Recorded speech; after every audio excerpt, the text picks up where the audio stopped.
बच्चे आजकल बोर्ड की प्रैक्टिस सेट भी चल रही है, बच्चे प्री बोर्ड भी दे रहे हैं। सबसे बड़ा इशू ना टाइम मैनेज की होती है। तो आज वही हम डिस्कस करेंगे। एक तो ब्लूप्रिंट भी देखेंगे, साथ साथ टाइम को कैसे मैनेज करना है ये देखेंगे। और आप अभी प्रैक्टिस जो कर रहे हैं ना घरों पे बैठ के, इसी टाइम के अकॉर्डिंग कीजिए। इंशाल्लाह बहुत अच्छा प्रैक्टिस हो जाएगा आपके लिए। आपका आप देखिए पहले तो केमिस्ट्री 25 मार्क्स का, बायो 25 मार्क्स का होती है, लेकिन 5 मार्क्स का एनवायरमेंट ले लीजिए तो 30 मार्क्स हो जाएंगे। फिजिक्स 25 मार्क्स के होते हैं।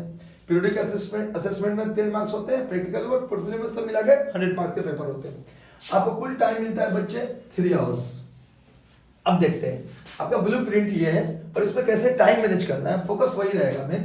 आप देखिए पहला जो सेक्शन ये है ना, पहले तो एक काम करें, 15 मिनट्स क्वेश्चन मिलते ही, क्वेश्चन पेपर मिलने से पहले थोड़ा सा गहरी सांस लें। उसके बाद 15 से 20 मिनट तक आप क्वेश्चन पेपर को स्टडी करें। एंथुसियाज्म होता है, करते हैं बच्चे पूरे, और एक बार देख ले क्वेश्चन को सरसरी तौर पे पूरा। उसके बाद सेक्शन ए में ना आप 1 मार्क्स के होते हैं, 16 क्वेश्चंस होते हैं एमसीक्यूज के। इसमें आप 16 मिनट लगाए, और ये 4 क्वेश्चन जो असर्शन रीजन के होते हैं ना, तो 4 क्वेश्चन में आप नहीं भी लगाएंगे तो आपके एटलीस्ट हम अगर मान के चले तो 4 क्वेश्चन में आपके 6 मिनट लग ही जाएंगे। 6 से भी ज्यादा 8 मिनट लग जाएंगे मान के चलिए। 8 मिनट से ज्यादा नहीं लगाना है। असर्शन रीजन में बच्चे ट्रिप हो जाते हैं, लगते हैं सोल्व करने सोचने, वो टाइम निकल जाता है। तो आप यहां पे याद रखिए कि 8 मिनट से ज्यादा ना लगाए, ना हुआ छोड़ दें। हम लास्ट में उस टाइम को मैनेज करेंगे कि कैसे आप लास्ट में करेंगे इसको। चलिए यहाँ पे हम 24 मिनट्स ले लेते हैं। आपका सेक्शन ए 24 मिनट्स में। एकदम घड़ी पे ध्यान रखिए, मैक्स हाफ एन आवर होना चाहिए। घड़ी पे ध्यान रखिए, हाफ एन आवर पे एकदम। आप आइए सेक्शन बी पे।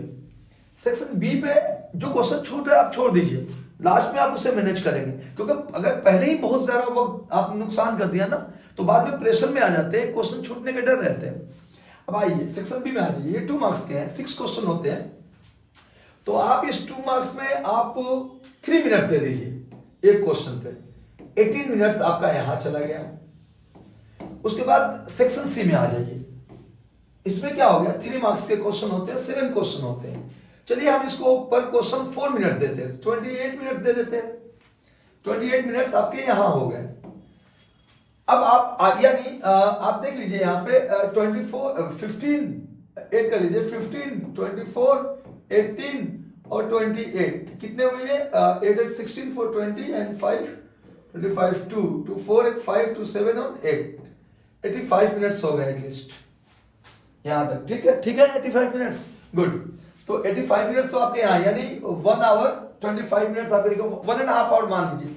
जब आप घड़ी देखिए कि 1.5 आवर हो गया है, तो आप सेक्शन डी पे होने चाहिए। आपके पास अभी 1.5 घंटा और बचा हुआ है, और आपको सेक्शन डी पे होना चाहिए 1.5 घंटे के बाद। सेक्शन डी में 4 मार्क्स के क्वेश्चन होते हैं, 3 क्वेश्चन होते हैं। आप 5 मिनट्स ले लीजिए, यानी यहाँ 3 क्वेश्चन में आप 15 मिनट्स ले लीजिए। ठीक है, 15 मिनट्स यहां ले लिए। उसके बाद अब आप देखिए आपके पास कुल चला गया, इसमें 15 मिनट और जोड़ दीजिए तो 90 मिनट्स चला गया, यानी 60 एंड 30 90 मिनट्स।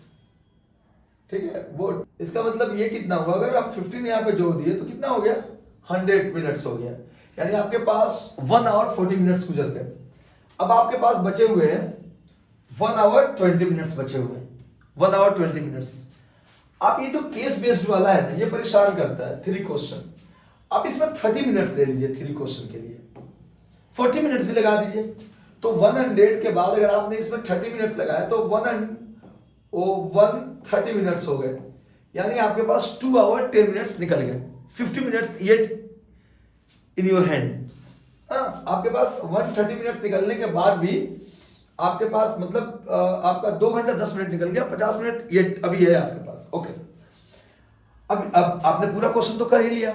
अब 50 मिनट्स में आप 50 मिनट्स में पहला काम ये करें कि 20 मिनट्स को यूटिलाइज, 50 मिनट्स में ना आप 20 मिनट्स को यूटिलाइज करें। जो क्वेश्चन आपने छोड़ा था या जहां पे ऐड करने थे, 30 मिनट्स को यूटिलाइज कर लिया। कोई क्वेश्चन छूट गया था, मतलब आप टाइम क्रॉस कर गए थे तो छूट गया था या बहुत टाइम ले रहा था, उस क्वेश्चन को सोल्व करें। 30 मिनट्स तक जो बचे हुए क्वेश्चंस हैं आपके, वो सोल्व कर लीजिए। अच्छा, ये बात याद रखिए कि जो बचे हुए क्वेश्चन है ना, कई क्वेश्चन आपको नहीं आ रहे होंगे डायरेक्टली, तो इनडायरेक्ट वे में जो आपने पढ़ा इधर उधर से मिला के उसे लिख लीजिए। ये 30 मिनट्स इसलिए दिया जाता है कि एक दो क्वेश्चन ऐसे होंगे जो आपको डायरेक्ट नहीं आ रहे होंगे, उसमें आप सोचेंगे, इधर उधर से मिक्स करेंगे, या कई बार आंसर भी आप अपने से फ्रेम करके वहां पे खुद ही फ्रेम करके लिखेंगे। हाँ, ऐसा होता है। देखिए मैं जब ग्रेजुएशन में था ना, तो बोटनी की पूरी बुक पढ़ ली थी पार्ट 2 की, और बहुत अच्छी तरह पढ़ा था सब कुछ। 2-3 चीजें टॉपिक छोड़ी थी जो बहुत कॉमन थे, मुझे लगा कि ये क्वेश्चन थोड़ी पूछेगा ग्रेजुएशन में, तो वो क्वेश्चन आ गए। 2 क्वेश्चन आ गए उनमें से, 3 टॉपिक छोड़ा था, 2 आ गए।